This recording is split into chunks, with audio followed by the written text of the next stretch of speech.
The Christmas Mystery by Jostein Gaarder. The 7th of December.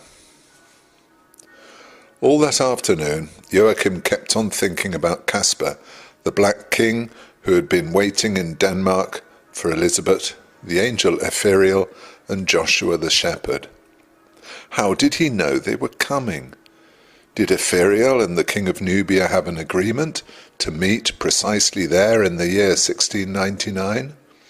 There was nothing to show that their meeting was accidental after all. Then he's one of us, the angel had said as soon as he saw Caspar. All of a sudden, Joachim thought of the bookseller. He had said that the Advent calendar looked homemade, and Joachim agreed. It looked as if it had been cut out and glued at home in the kitchen. If John had made the magic Advent calendar, he would have been certain to call the girl in the story after Elisabet in the picture. But why had he done it?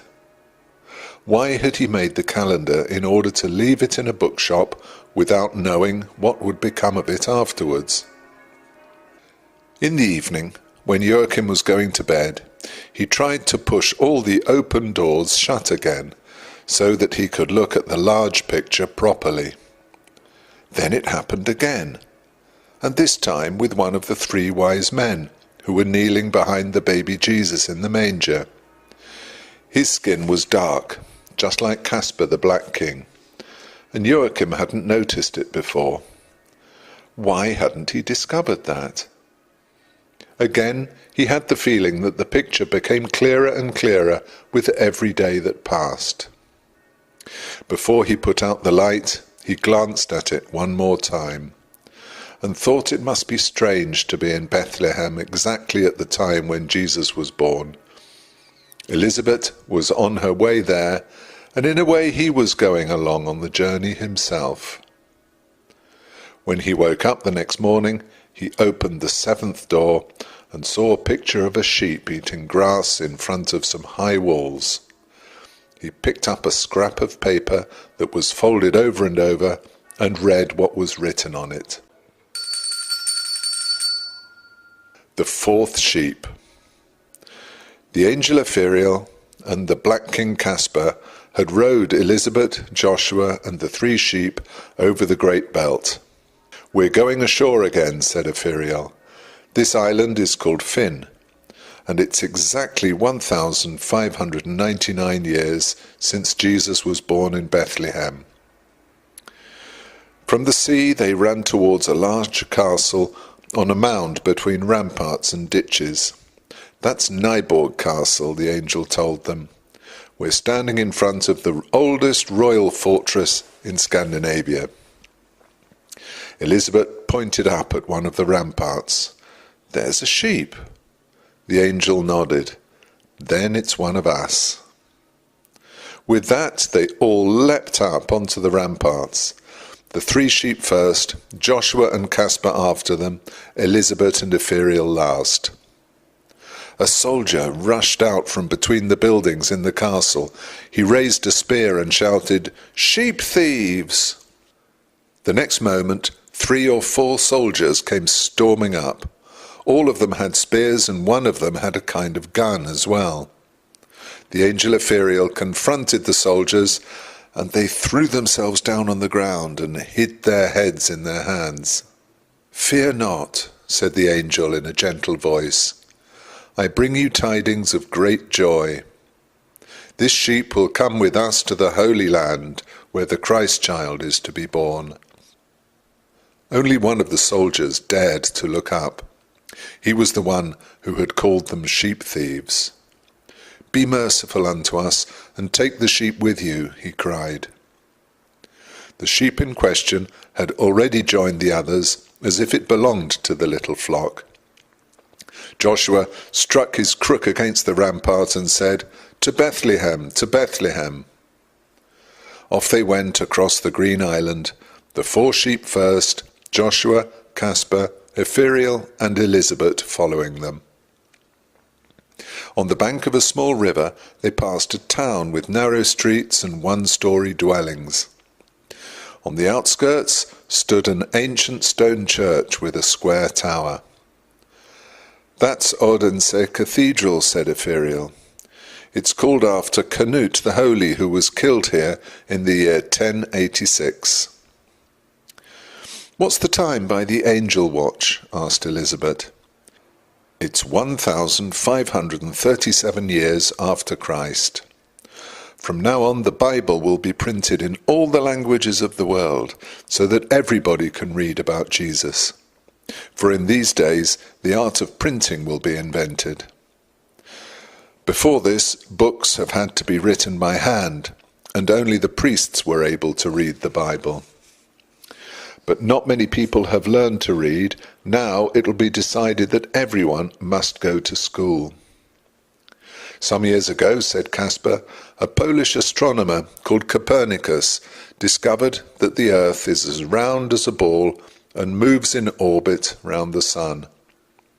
This wasn't news to wise men, but to most people it was new and exciting. Sailors could now travel round the world, and that's how Columbus reached America in the year 1492. After him, the Spanish sailors cruelly attacked the Indians.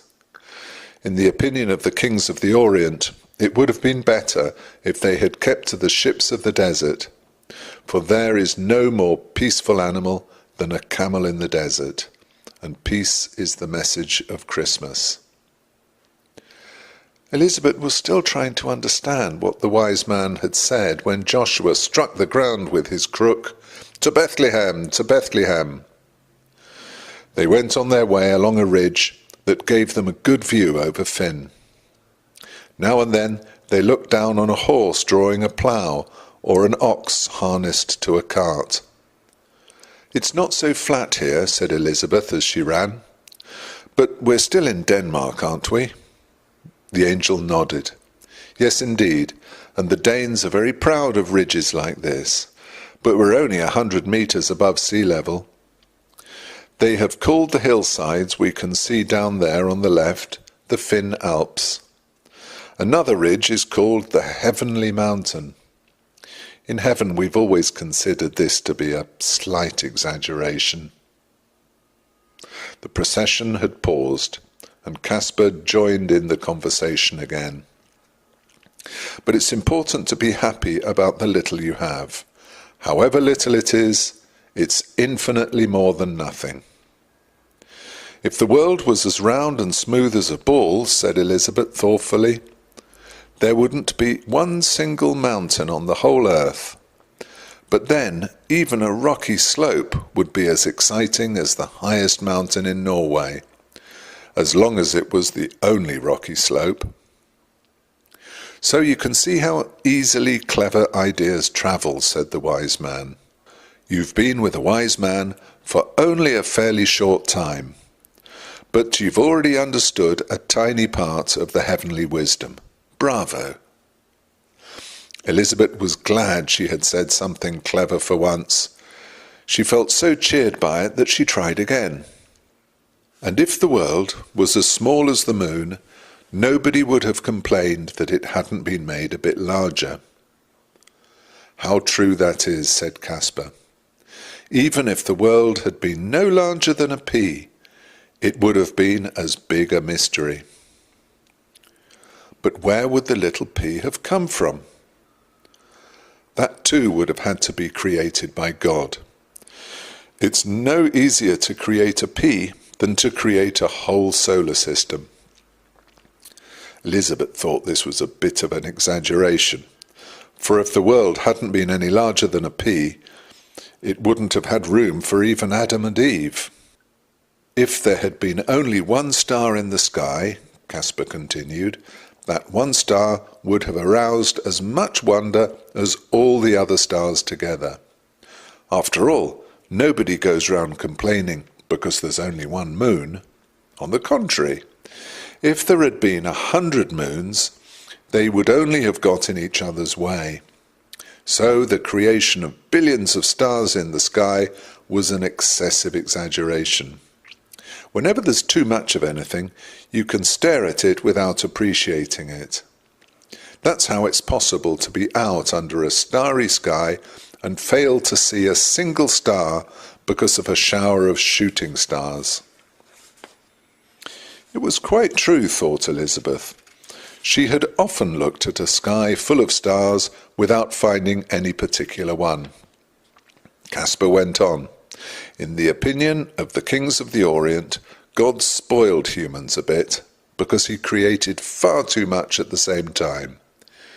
He created so many strange things to look at that many people don't see God. And that's how he managed to hide himself too. He wouldn't have been able to do that if only 4 people, 3 trees, 2 sheep and 8 camels existed in the whole of creation.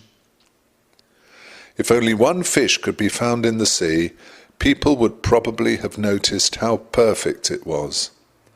And then they might have started asking who had made it. For a while he remained standing, looking about him. Elisabet thought he was waiting for someone to applaud his wise words, so she clapped her hands together. Then the others began clapping as well.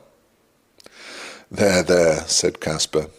That wasn't so much to clap for. Then he seemed to change his mind, although it was infinitely more than nothing. The procession of pilgrims ran down towards a little town beside a narrow strip of water. The sound is called the Little Belt, said Epheriel. The time is 1504 years after Christ.